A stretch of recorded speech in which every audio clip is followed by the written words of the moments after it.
Los periodistas callejeros lo llaman los misticidios. Decenas de místicos han desaparecido sin dejar rastro o han aparecido directamente muertos. ¿Quién persigue a los místicos de Coriolis? ¿Y por qué? Cuando un amigo de los personajes desaparece, el asunto se convierte en algo personal. ¿Podrán resolver el misterio antes de que sea demasiado tarde?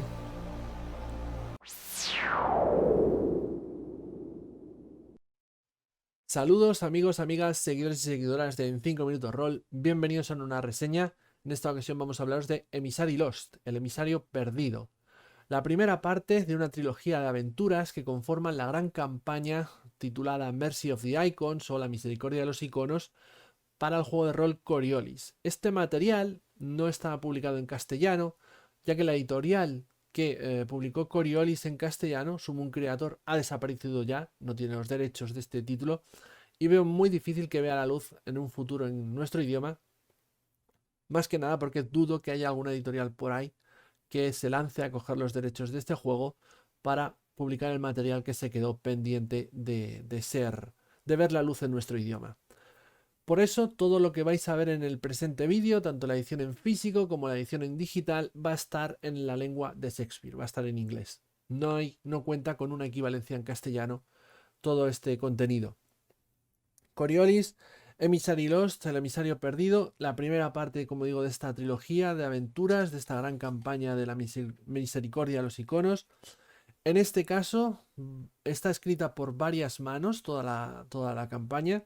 Los autores serían Rikard Antroya, Matías Johnson, Nils Carlen, Costa Costulas, Matías Lilja y Adam Palmqvist. Los nombres suecos pues siempre son difíciles de pronunciar, ¿no? Más cositas. En la medida de lo posible, a lo largo de la presente reseña, voy a evitar spoilers, ¿de acuerdo? Yo normalmente cuando reseño aventuras, reseño campañas, siempre menciono todo tipo de stripes, de sorpresas y demás, pues lo considero necesario, pero voy a dar una vuelta de tuerca, voy a intentar en esta no hacerlo, así todo el mundo, tanto jugadores como directores de juego, podéis ver el vídeo con tranquilidad.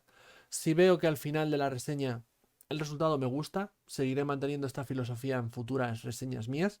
Si por el contrario no me termina de quedar a gusto con el resultado final, pues en futuras reseñas seguiré haciendo spoilers de strippers de toda clase para poder hablar en profundidad de las campañas o de las aventuras que vaya a reseñar. Esta va a ser la prueba.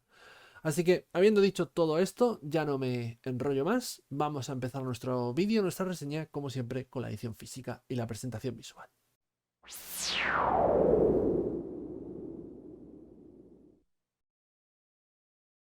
Hablando de la presentación visual y la edición de este Emissary Lost para Coriolis, tenemos aquí un libro en tamaño A4, tapadura y a todo color, como estamos viendo. Maravillosa portada de Martin Grip con algunas de las claves de la trama que no pienso decir ahora mismo de la campaña, y a falta de uno, dos marcadores de tela para señalar las páginas que estemos bien consultando, bien leyendo. Aparte de todo esto, el libro tiene un total de 232 páginas, no todas de contenido útil. Me refiero con contenido útil texto que tenga que ver con la campaña y algunas páginas de índice, y también hay alguna página dedicada, por ejemplo, a listar a los diferentes mecenas que participaron en la campaña de Kickstarter que se utilizó para financiar esta publicación. Precisamente aquellos que participamos en esa campaña obtuvimos algunas ventajas, algunos elementos extra, como es este mapa del planeta Cuba que estáis viendo aquí abajo, unos dados especiales, alguna aventurilla extra. No obstante, el mapa, por ejemplo, lo vamos a tener aquí en el interior de las portadas, el mapa de Cuba, este y muchos otros. Al respecto de los mapas, sí que es cierto que la inmensa mayoría de localizaciones donde va a haber algún tipo de combate, o que es importante que el director de juego tenga clara cuál es la distribución espacial del escenario, va a venir acompañado de un mapa, pero no son todas. Hay una en concreto en la que yo personalmente considero, después de leerlo, que hacía falta tener ese mapa. No voy a decir qué zona es para no estropear sorpresas, pero yo creo que hacía falta un mapa. Es muy posible que se dé un combate precisamente también en ese área. aparte de ser importante tener una idea muy clara de cuál es la distribución espacial para el director de juego a la hora de narrar esa escena, que sin embargo no tiene mapa. Por lo demás, contamos con una maquetación que es igual que la del manual básico, de acuerdo, a doble columna, bastante recargada, visualmente impactante, pero que dada la fuente que utiliza el texto y el tamaño, hace que por página realmente haya mucho contenido en cada una de las diferentes páginas. Quiero decir con esto que no vamos a tener un libro en el que sí, son muchas páginas, pero realmente no tiene mucho material. Este no es el caso. Las ilustraciones corren a cargo de, lo volveré a decir, tengo que mirar los créditos porque nunca me memorizo estos nombres, perdonadme. Magnus Falgren y Gustav Ekelund, que ya participaron en ilustrar el manual básico, aunque solamente hicieron parte del manual básico. Aquí se encargan de hacer todas las ilustraciones entre ellos dos. Hay ilustraciones, bueno, pues de localizaciones o de propias escenas de la campaña, que siempre es positivo, ya que las puedes poner a los jugadores para que vean más claramente lo que está sucediendo, y también muchos de los PNJs relevantes o los PNJs más importantes de la aventura tienen su propia ilustración, aparte de, bueno, algunas ayudas de juego y cosas por el estilo. En cuanto a lo que es ayudas de juego a este respecto, veremos que a lo largo del libro hay algunos cuadros de texto. Muchos de ellos son simplemente, bueno, texto ambiental o citas de algún PNJs importantes. Hay uno que me ha llamado mucho la atención porque aparece en esta página de aquí, pone Al Sirsa, hace mención a una especie de ceremonia de boda, y esto es algo que sucede en la campaña mucho antes de que aparezca mencionado en esta página 176. Es curioso porque este mismo texto aparece dentro de la maquetación normal en esa escena en concreto de la boda, pero de nuevo se acaba repitiendo sin venir a cuento porque en esta parte de la campaña, en esta página 176, la escena es otra completamente diferente. Bueno, pues nos vuelven a repetir el mismo texto. No sé si es que necesitaban rellenar hueco y han dicho, pues pon eso ahí, ala, en plan pegote, o es un gazapo, algún tipo de despiste, lo desconozco. Pero me ha chocado muchísimo encontrarme este texto aquí, como digo, en una escena que no aparece, vamos, que no tiene relación ninguna con ese ritual en concreto, y que además es el mismo texto, comprobado, que se repite de páginas anteriores. Ya digo, es algo que me ha chocado muchísimo. Pero bueno, aparte de estos detalles, en esencia tenemos aquí un libro que tiene una edición física y una presentación visual, bueno, pues sobresaliente, ¿no? Excelente.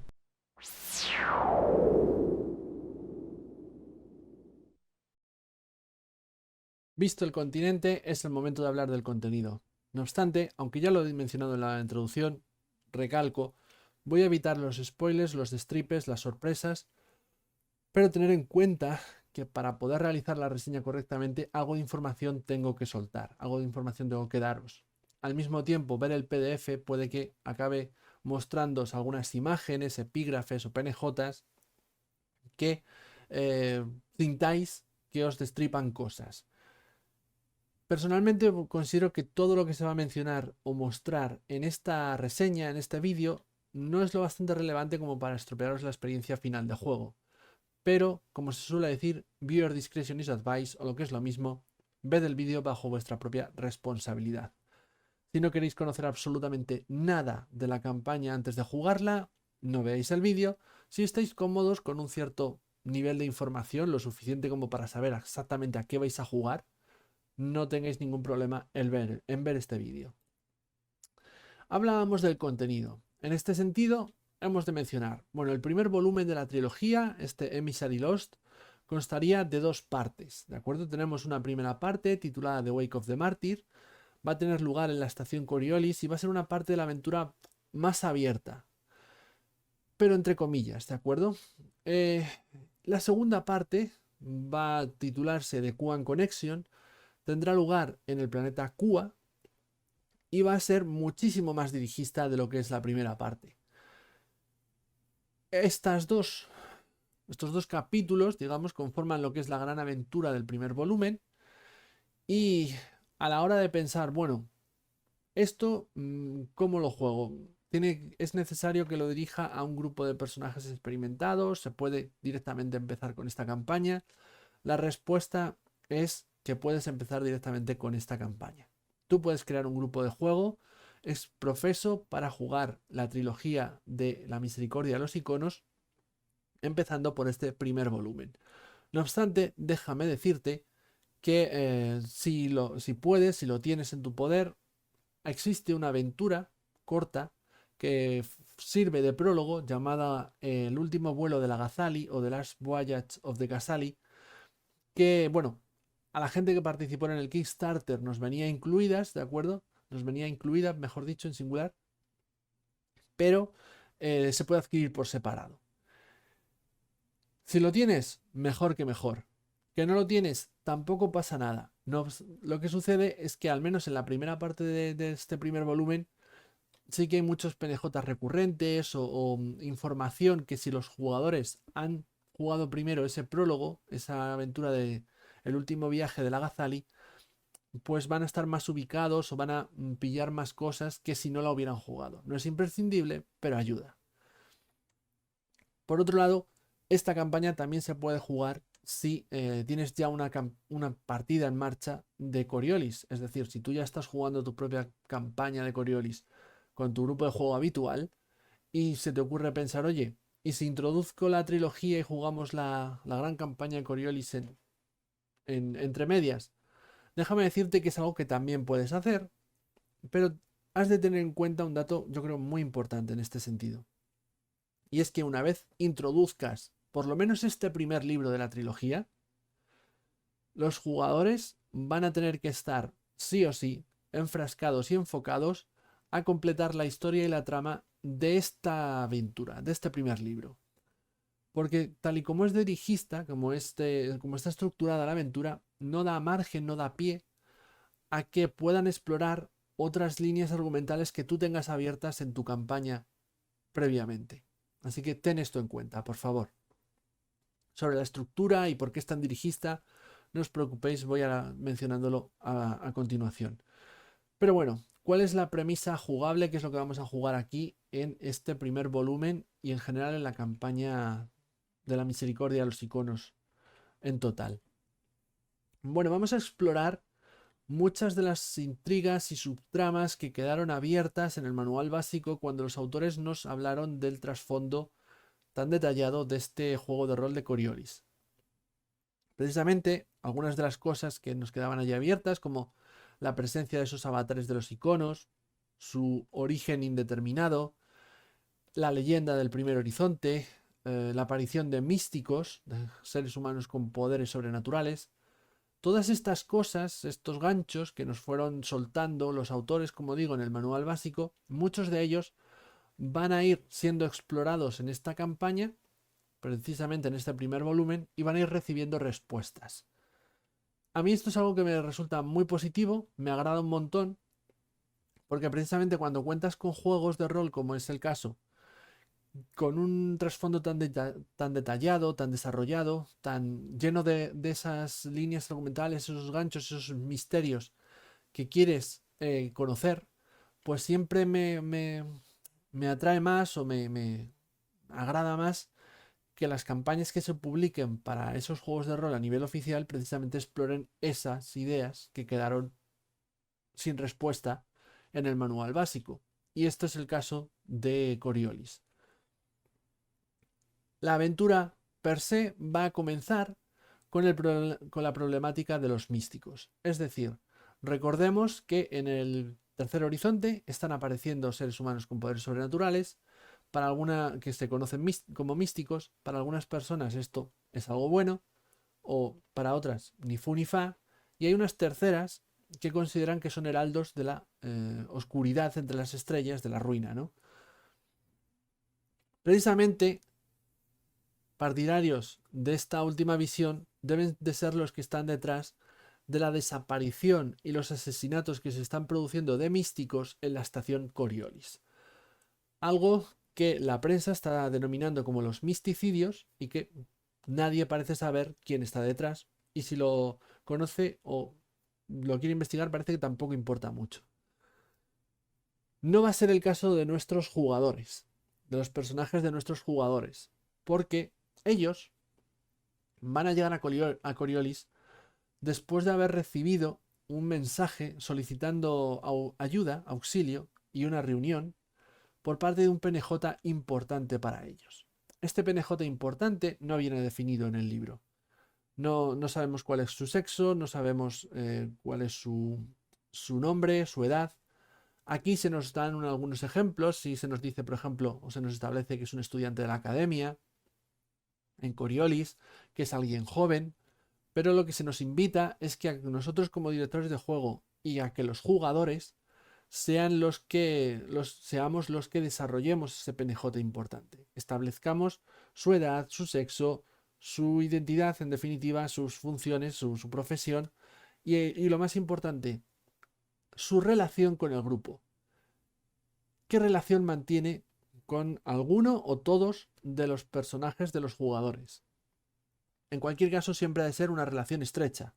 Puede ser un amigo, puede ser un hermano, puede ser un tío, pero debe ser alguien importante para los personajes. ¿Por qué? Porque precisamente, como digo, esa llamada de auxilio es lo que lleva a los personajes a Coriolis y la no aparición en la reunión de este conocido, de este amigo, de este PNJ importante, y en cambio la aparición de una amiga de nuestro PNJ importante que nos informa, nos dice que el PNJ había desarrollado poderes de místico exactamente igual que ella, que ha desaparecido y que a ella la están cazando, va a ser el pistoletazo de salida para que los jugadores se involucren en la trama de esta trilogía, de esta gran campaña de Coriolis. Van a tener, van a ser los primeros interesados en conocer el paradero de este PNJ, este amigo, este hermano, este lo que sea, en rescatarlo si es posible, en salvarle la vida si es posible y en conocer quién está detrás de los misticidios, ¿no? Todo esto evidentemente se irá complicando y empezaremos a conocer información del primer horizonte, de los iconos, de los avatares de los iconos, etc, etc, etc, etc. Es este gancho, este pistoletazo de salida de la aventura lo que va a conformar al mismo tiempo un primer libro de la campaña tremendamente dirigista, muy lineal. Por un lado tenemos una premisa que podría parecernos o invitarnos a vivir una aventura de investigación. Y es cierto que de inicio ese es el caso que se da. Y por eso la primera parte de este libro es algo más abierta, ¿no? Los jugadores tienen más manga ancha, tienen más margen para explorar diferentes vías, siempre y cuando al final acaben llegando al mismo punto. No sucederá así con la segunda parte, donde realmente se transforma toda la aventura en una persecución y se vuelve muchísimo más lineal, por no decir totalmente lineal. Claro, ¿qué sucede? La aventura, tanto la primera parte como la segunda parte, en esencia se trata de una persecución, de una carrera contra el tiempo, porque lo que buscan los jugadores, lo que buscan los personajes, es rescatar a este PNJ importante. Y al poco de empezar, cuando se produzca un cierto giro de guión que no voy a desgranar aquí, esa prisa será todavía más acuciante por realizar ese rescate. Hasta el punto de que una vez ellos sientan, por mucho que no haya un reloj en la propia campaña, es decir, no hay un reloj que nos dice, que nos vaya diciendo si no cumplen estos plazos la cosa se va al garete, pero sí van a tener prisa porque tienen que tener esa esperanza o tienen que tener ese conocimiento de que cuanto más tarden en encontrar y en localizar a el PNJ importante que están buscando, más posibilidades hay de que cuando lleguen a encontrarlo, este haya muerto. Entonces, esa prisa va a estar siempre ahí presente y cuanta más prisa vayan a tener, menos opciones va a tener el grupo de explorar otras vías que no sean la propia trama principal de esta aventura, de este primer libro.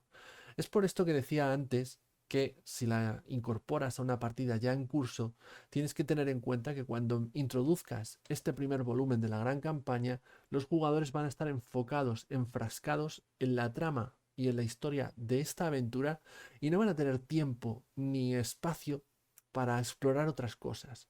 Esto es algo que a mí personalmente, ya digo, no me ha gustado.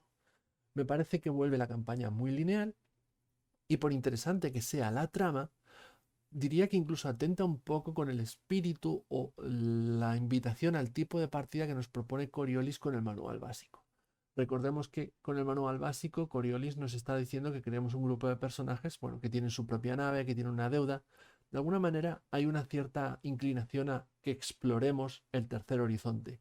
Sin embargo, nos encontramos aquí ante un primer libro de una gran campaña en la que la presencia, por ejemplo, de la nave de los personajes es testimonial o nula. Testimonial o nula porque no solamente no se invita a que la utilicen para absolutamente nada, sino que si aún así insisten en utilizarla, esto irá en detrimento de su propia experiencia de juego, en el sentido de que al final les va a perjudicar en lugar de beneficiarles. No hay absolutamente ningún punto de la campaña en la que utilizar su propia nave les vaya a reportar en algún beneficio posterior.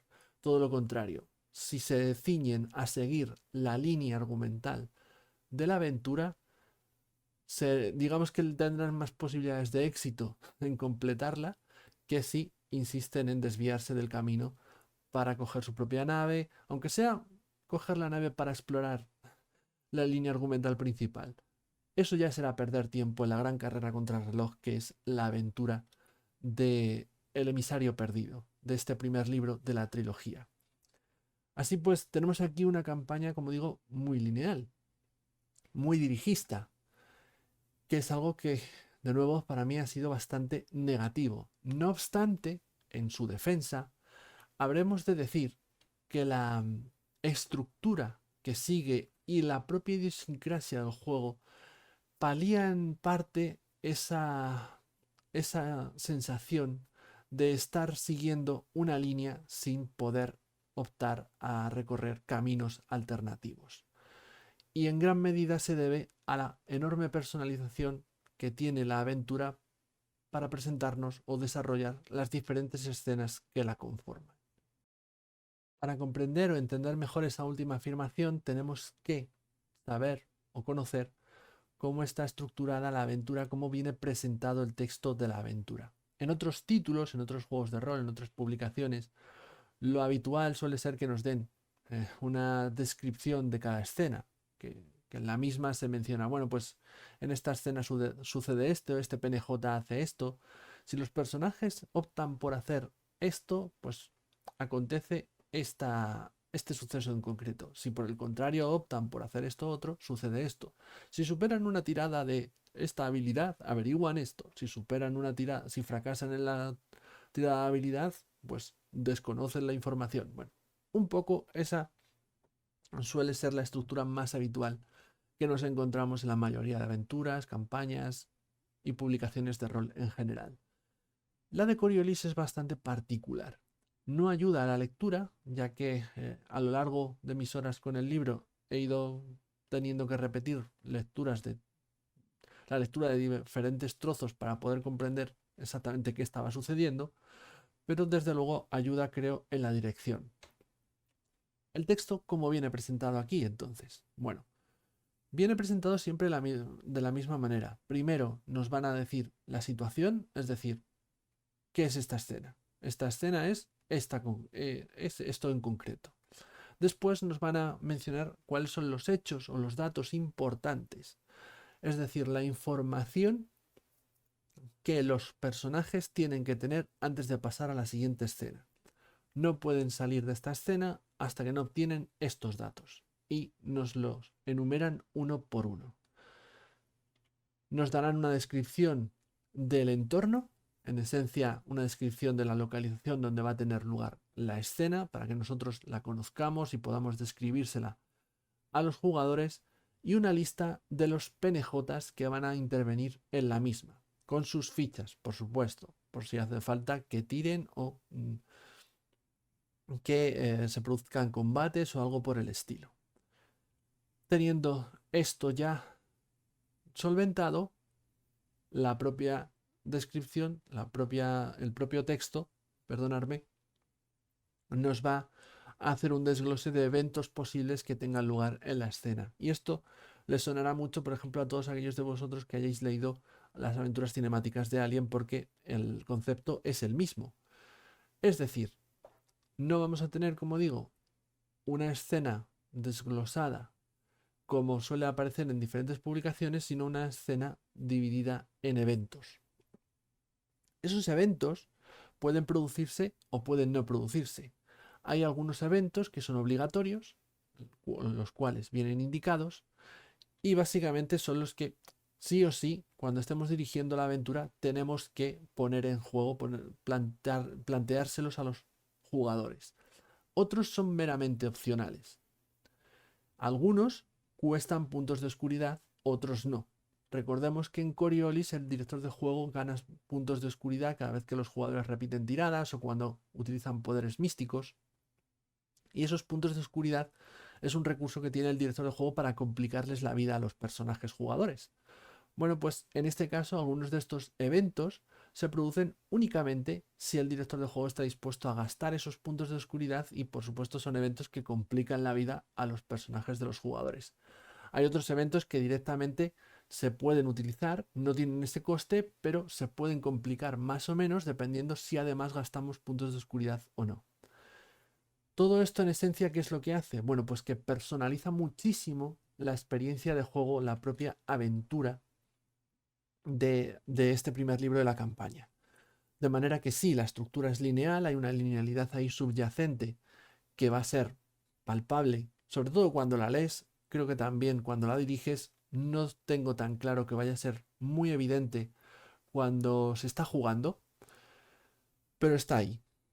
Sin embargo, las diferentes escenas van a ser muy personalizables y van a ser muy diferentes dependiendo del grupo con el que las juegues y sobre todo de los eventos que tú mismo actives o dejes de activar.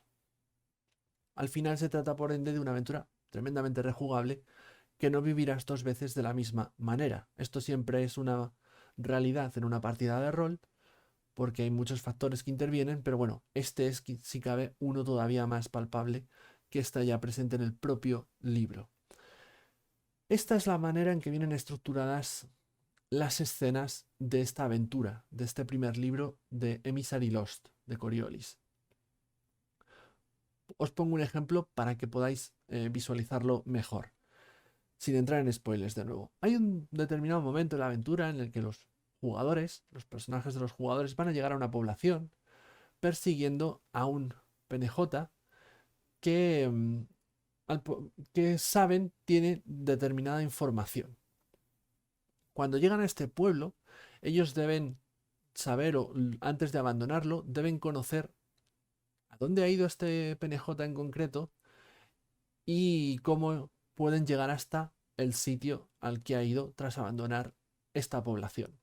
Esta población, por su parte, tiene sus propias singularidades. Por un lado tiene una casta gobernante, una élite, que oprime a la gente que allí vive, y por otro lado hay una casta trabajadora, vamos a decirlo así, que está próxima a rebelarse. ¿Cómo obtendrán los personajes la información necesaria para poder avanzar a la siguiente escena, es decir, el paradero y la localización del SPNJ importante al que andan buscando? Dependerá enteramente de ellos y de los eventos que vayan teniendo lugar. Pueden optar, por ejemplo, por ayudar a la casta trabajadora y ayudarles en la revolución que se está montando para tomar el control del pueblo y que estos a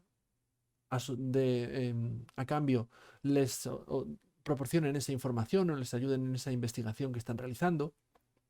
O pueden, por ejemplo, ayudar a sofocar esa revuelta, ganarse el favor de la clase gobernante y que sea la clase gobernante la que les diga, pues sí, esta persona pasó por aquí, fue a este sitio, estaba interesada en esto, os puedo proporcionar este transporte para que lleguéis al sitio al que se ha dirigido. Como veis, la escena es la misma. El principio y el final es el mismo. Llegar al pueblo y al salir con la información. Ahora bien, cómo se consiga esa información es lo que va a variar. Y las decisiones que tomen los PNJs y los eventos que nosotros pongamos en la mesa va a ser lo que varíe la experiencia de juego final. Y así con prácticamente todas las escenas de la aventura. Esto es lo que me refiero, con esto me refiero que se personaliza muchísimo la experiencia de juego y que camufla en gran medida la linealidad subyacente que tiene la propia aventura Emissary Lost de la gran campaña de Coriolis. No querría finalizar el repaso al contenido del libro sin hablar de los dos apéndices, voy a llamarlos así, que vienen incluidos en el mismo. Y es que contamos, aparte con la propia aventura, ¿no?, del libro, con este par de apéndices, insisto. Uno, que viene mencionado como epílogo, que en esencia son unas reglas, unos datos, unas indicaciones para generar misiones, para generar aventuras que estén relacionadas con la trama principal de la campaña y que tendremos que utilizar en conjunción a las reglas de creación de misiones que ya aparecieron en el manual básico, ¿de acuerdo? Esto es algo que, la verdad, tenía mucho más sentido cuando se publicó este libro, que todavía no estaba en la calle, no estaba en las tiendas, la segunda parte, el segundo libro de la trilogía, ¿vale? Que ya, digamos, directamente puedes hacer ese salto al segundo libro. Pero bueno, si tienes una partida en marcha o si quieres alargar más la campaña, generando ciertas aventuras, ciertas misiones entre medias, que les dé más información a los jugadores sobre todo lo que tiene que ver con los emisarios, los avatares de los iconos y demás, es una buena idea utilizar este material. Eso sí, yo te recomendaría que te leyeses primero la trilogía entera de aventuras, porque por mucho que aquí se nos mencione o se nos den claves de qué ha sucedido con muchos de estos emisarios, siempre es mejor tenerlo todo claro porque algunos de ellos juegan un papel relevante en futuras entregas de la trilogía. Y aparte de esto, contamos con A Song for Yaruma, una canción para Yaruma, una aventura extra que no voy a pasar de esta página para no soltaros ningún destripe, ningún spoiler. Es una aventura que puede funcionar a modo de epílogo con la gran campaña, ¿de acuerdo? Con toda lo que es la trilogía entera. O bien la puedes introducir entre medias, cuando los jugadores ya hayan conocido cierta información relevante sobre el origen de los emisarios. Porque lo que se va a jugar aquí, en esencia, es el advenimiento de los emisarios al tercer horizonte. Cuando ya sepas cuál es su origen, pues es buena idea utilizarla a modo no tanto de flashback, sino en vez de explicaros cómo se produjo ese origen, vamos a vivir, a jugar cómo se produjo ese origen. Tiene, por supuesto, sus personajes creados y demás, pero por la propia idiosincrasia de la aventura, esto no está pensado para que lo juegues independientemente de la campaña. Quiero decir, si se te ocurriese jugar solamente esto en una parte sin jugar la trilogía de lo que es la gran campaña de Coriolis, la experiencia yo creo que va a verse muy resentida, va a ser muy insatisfactoria. No tiene mucho sentido, porque la gracia de la aventura es precisamente conocer datos, obtener información de hechos muy relevantes para la propia trama de la trilogía de aventuras. Así que hasta aquí todo lo que tiene que ver con el repaso del contenido. Vamos ya a ofrecer nuestra opinión personal, valoración final.